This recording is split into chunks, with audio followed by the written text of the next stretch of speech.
What are you doing here? This neighborhood doesn't have folks like you driving cars like this. I'm just arriving from work. Prove it. ID now or you're suspicious. Don't make me cuff you for looking out of place. You got something from the FBI? FBI, fake as hell. You're humiliating yourself lying like that. That clip, recorded from Samuel's body cam as he stood quietly near his cruiser, shows a stop that began with suspicion and spiraled into outright confrontation in the blink of an eye. The officer leading the approach, Daniel R., believed he was simply enforcing the law. He thought he was in control, but the man he targeted wasn't a criminal. He wasn't even a stranger in the neighborhood. He was Agent Marcus T., a seasoned FBI counterintelligence specialist who had spent his career protecting the very freedoms Daniel was infringing upon. And what unfolded next would expose years of unchecked patterns, unravel a career, and deliver a powerful reminder that authority without accountability can crumble in an instant. Before we go any further into the twists and the fallout, pause for a moment and comment below. Tell us where in the world you are watching from right now. And if these stories of courage and consequence move you, make sure to subscribe and turn on notifications because tomorrow's account is one that will leave you speechless. To truly understand the gravity of this moment, to understand why a simple traffic stop turned into a national headline, we need to peel back the layers of Elmford County. With its winding, tree-lined streets, sprawling lawns, and six-figure incomes, Elmford prides itself on being a sanctuary. It is the kind of community where the Homeowners Association measures grass height with a ruler, and neighbors wave from their porches as the sun sets. It sells itself on safety. But safety for some came at a price paid by others. Beneath that calm surface, tensions had been simmering for years. Tensions rooted in a specific, unspoken definition of who belonged and who was merely passing through. Officer Daniel R. viewed himself as the guardian of that definition. He had been patrolling these streets for more than 12 years. To some in the department and to the residents who looked like him, he was a dedicated public servant. He was proactive. He was the guy you called when you saw a strange car parked too long down the block. But to others, particularly black residents who had worked hard to afford their place in this community, Daniel was a predator with a badge.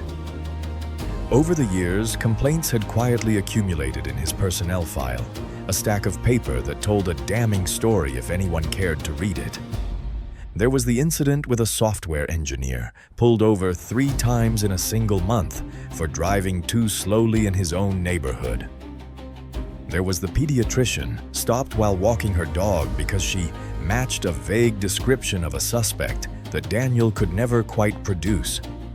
There was the college professor detained outside his gated community because his car looked recently washed, a nonsensical justification that barely masked the profiling underneath. In every single one of these cases, the script was the same. Daniel would approach with immediate, unprovoked aggression. He would demand identification before explaining the stop, flipping the script so that the citizen had to prove their innocence rather than the officer proving probable cause. He used phrases like, "You don't belong here," or "people like you," with a casual comfort that suggested he didn't fear consequences. And why should he? Supervisors reviewed the reports, but time and again, they were labeled unsubstantiated. The union protected him. The blue wall shielded him. Daniel's confidence grew into arrogance. He began to believe his instincts were infallible, that his badge gave him the right to police not just crime, but demographics. But on this Tuesday evening in late October, Daniel's instincts were about to lead him into a trap of his own making. Enter Agent Marcus T. If Daniel represented the worst of localized tyranny, Marcus represented the pinnacle of disciplined federal service. At 45, Marcus had dedicated nearly 2 decades to the Federal Bureau of Investigation. His work in counterintelligence wasn't the flashy, door-kicking style you see in Hollywood movies.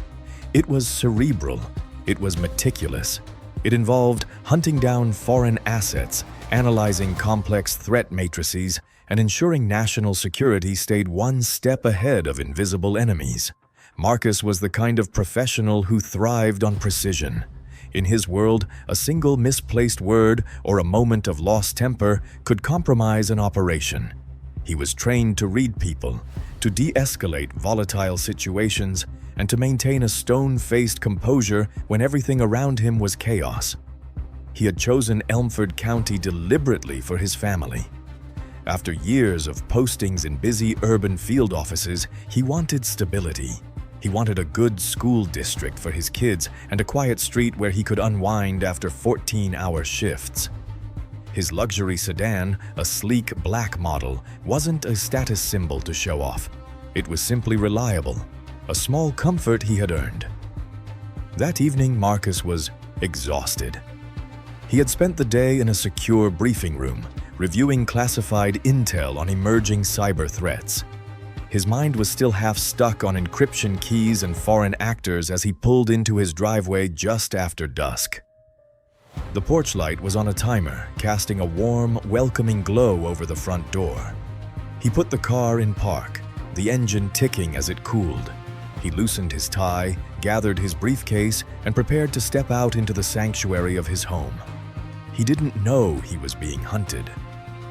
From the corner of the block, Daniel had been watching. He had been cruising slowly, patrolling the perimeter of the subdivision, eyes scanning for anything that felt off. When he saw Marcus's car turn into the cul-de-sac, something clicked in his bias-wired brain. He didn't see a neighbor returning from work. He saw a threat. He saw a car that was too nice, driven by a man who didn't fit. Not a crime in progress, not a call for service, just a raw, ugly assumption. He radioed, for backup out of habit, a standard procedure for what he deemed a high-risk stop. Officer Samuel L. responded without question, pulling in behind him a minute later. Samuel was the variable Daniel hadn't accounted for. Samuel was newer to the partnership, a younger officer who still believed in the academy textbook version of policing. He was quieter, more by the book, and often uncomfortable with Daniel's aggressive style, though he had never summoned the courage to challenge it. He positioned himself near his cruiser, ready to assist but not eager to lead. And crucially, his bodycam activated automatically, capturing a wide, unobstructed view of the driveway. Daniel approached fast. You can hear the heavy thud of his boots on the pavement in the full audio. The evening air was cool, carrying the faint scent of cut grass and distant barbecues, a stark contrast to the hostility marching up the driveway. Samuel's footage shows it clearly. Daniel exiting his vehicle with purpose, his hand already resting near his duty belt. A visual threat of force before a word was even spoken. His first words sliced through the suburban tranquility like a knife. "Hey, what are you doing here? This neighborhood doesn't have folks like you driving cars like this." Let's analyze that opening for a second. In 2 sentences, Daniel established his entire worldview. He didn't ask, "Do you live here?" He didn't ask, "Is this your vehicle?" He made a declaration. He declared that Marcus was an outsider, an anomaly, something to be investigated and removed. Marcus paused. He held his keys in his hand, halfway to the door lock. He turned slowly. There was no panic in his movements. A lesser man, or perhaps a more fearful one, might have raised his hands instantly or started apologizing. But Marcus didn't. He turned with the slow, deliberate grace of a man who knows exactly who he is. "Officer, this is my home. I'm just arriving from work." His voice was even, professional. It was the same tone he used when briefing the director of the FBI. It was a tone of equality, not submission. And that specific lack of fear is what set Daniel off. Daniel wasn't interested in explanations. He was interested in submission. He closed the distance quickly, invading Marcus's personal space, his presence imposing. "Prove it.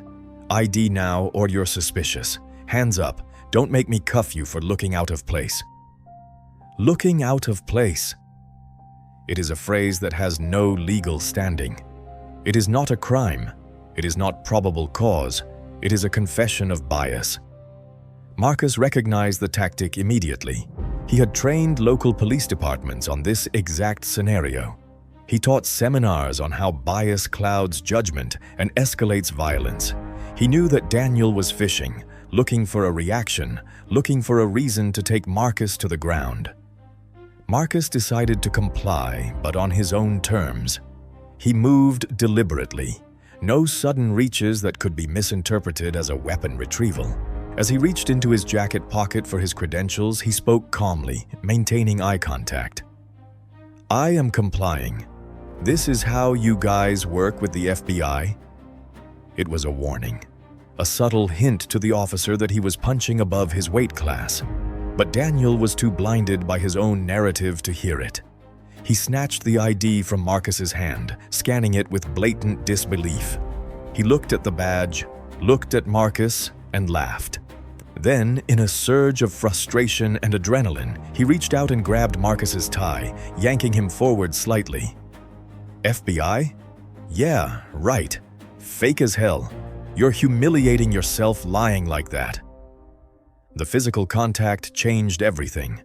Up until that moment, it was a verbal altercation, but grabbing the tie? That was assault. That was an officer using physical force to demean a citizen who was offering no resistance. From Samuel's vantage point, you can see the scene play out in stark clarity. You can see the tension in Daniel's shoulders, the flush creeping up his neck. You can see Marcus standing firm, his feet planted, refusing to be rattled by the man breathing in his face.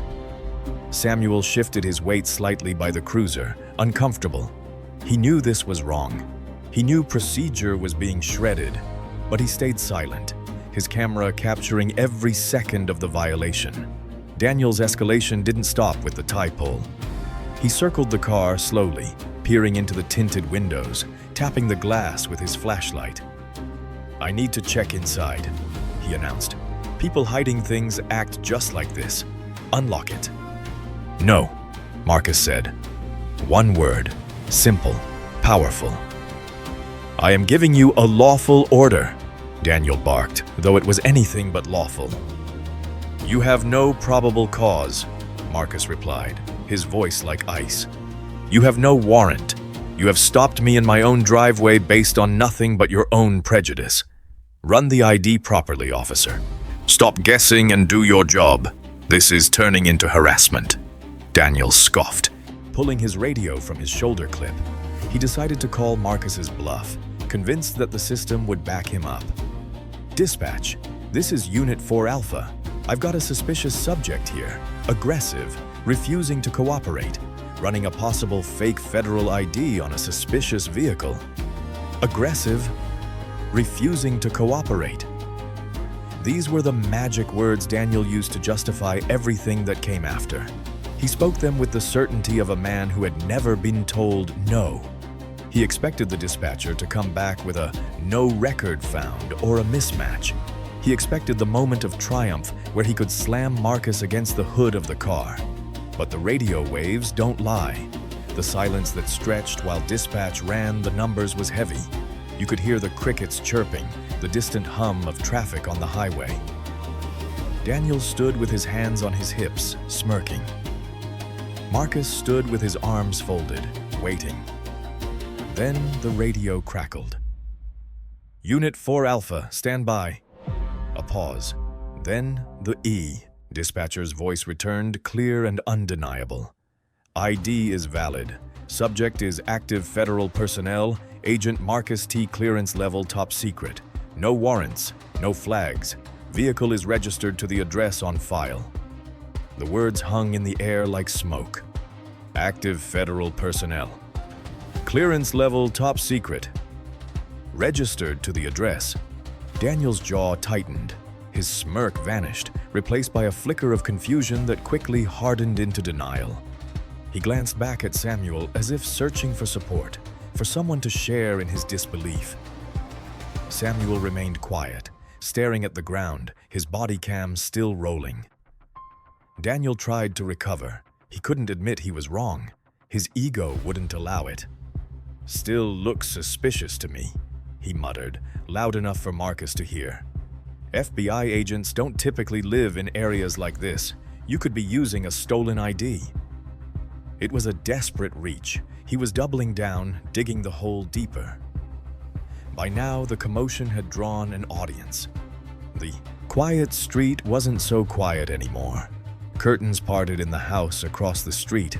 Porch lights flicked on like spotlights turning on a stage.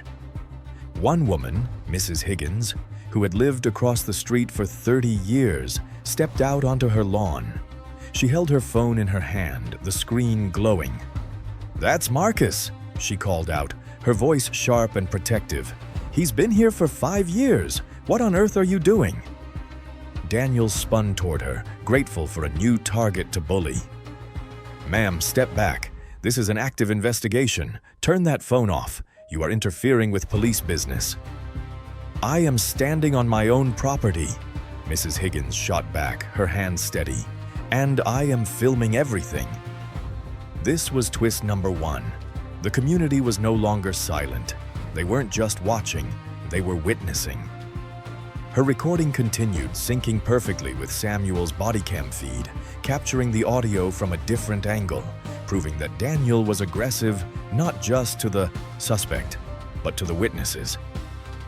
Marcus, sensing the shift, made his next move with surgical precision. He didn't scream. He didn't fight.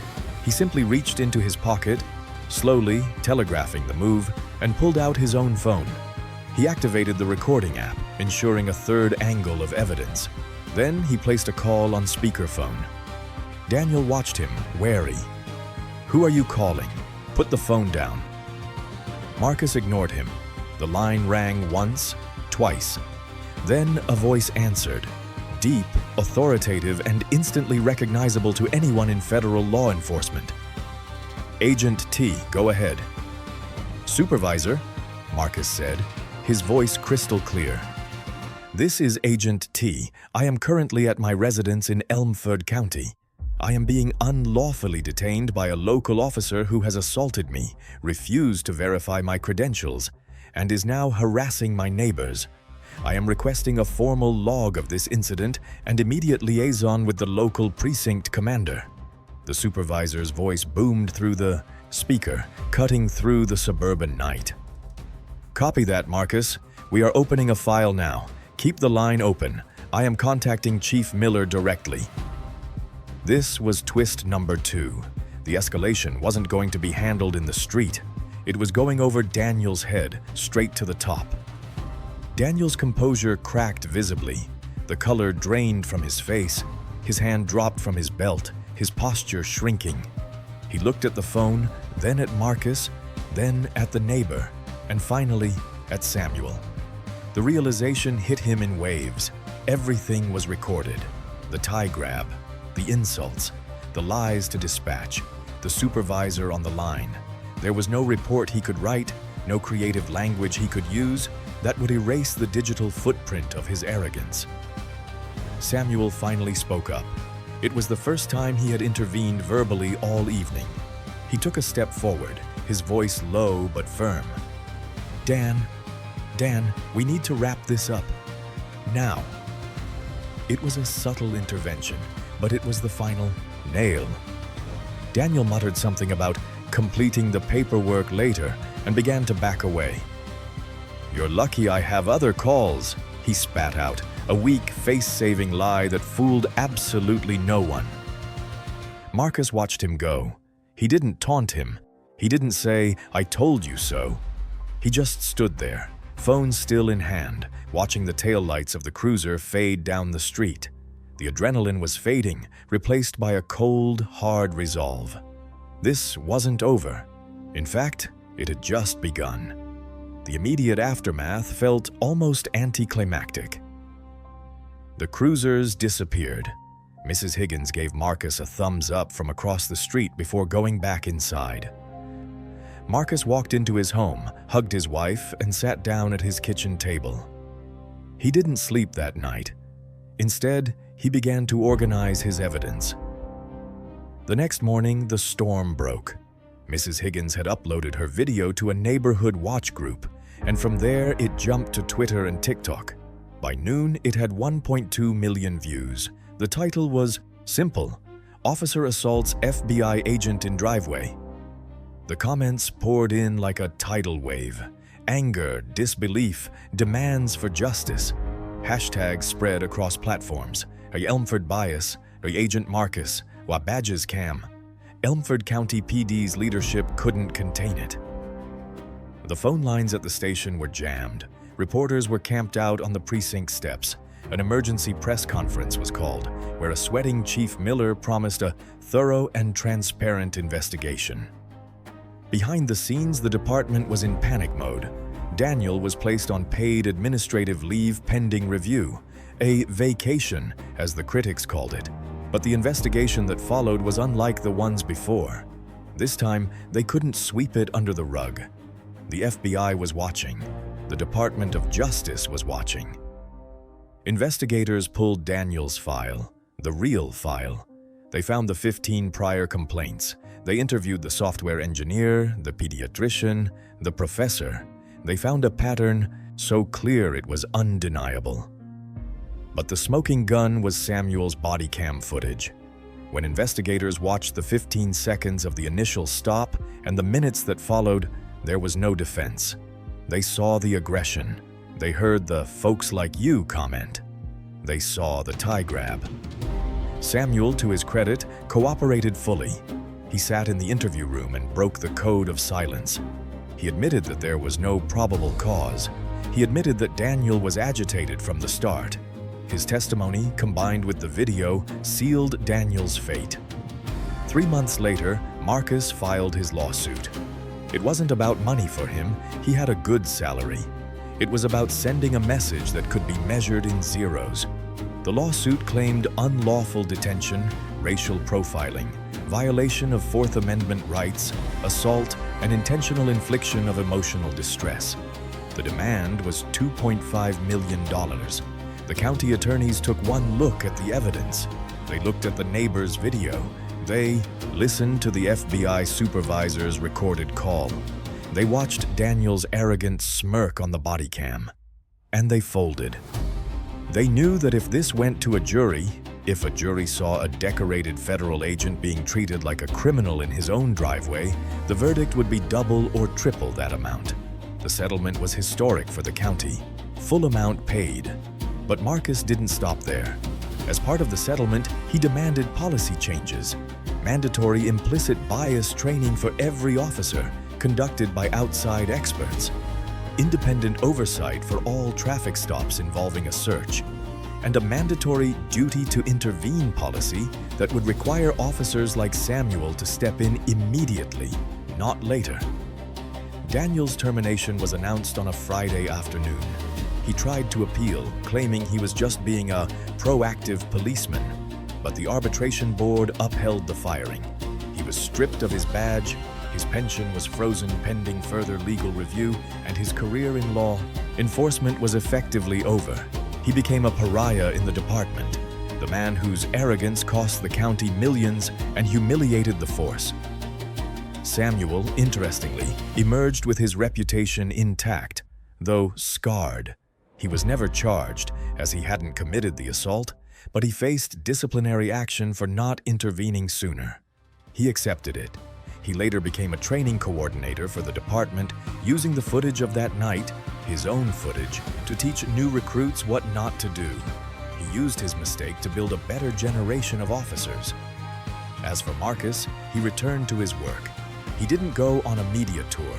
He didn't write a book. He simply went back to protecting the country, driving his black sedan to and from the office. But the atmosphere in Elmford County had shifted. Residents noticed a change. The aggressive stops decreased. Officers were more polite, more cautious. The shadow of Daniel R. hung over the department as a warning of what happens when power goes unchecked. Marcus spoke publicly only once at a town hall meeting held 6 months later. The room was packed. He stood at the podium, the same calm, professional figure who had stood in the driveway. "I didn't ask for this confrontation," he told the crowd. "I didn't want to be a headline. I simply asked to be treated as an equal citizen in the home I worked hard to build." When we know our rights and stand firm, calmly but firmly, we protect not just ourselves but everyone. Authority must be respected, yes, but it must also be earned, and it must never, ever be abused. Today, the driveway where it all happened looks the same. The grass is cut, the porch light turns on at dusk, but the story lingers in the digital memory of the world. It serves as a permanent reminder that bias is a weakness and that true strength lies in composure. One agent's quiet resolve, captured unintentionally by a silent rookie's body cam, forced a reckoning that was long overdue. These moments matter. They show us that change isn't always loud or violent. It can begin with one person refusing to be diminished. In Elmford County, justice didn't roar. It simply stood its ground, looked authority in the eye, and said, "No." If this story stirred something in you, the anger at the injustice, the relief at the accountability, then share it. We need these stories to be seen. Like the video, leave a comment with your thoughts on how the situation was handled, and subscribe right now. Tomorrow, we uncover another confrontation, this time involving a federal judge and a trooper who made the worst mistake of his life. You won't want to miss it. Stay vigilant, stay informed, and remember, rights are like muscles. If you don't exercise them, you lose them.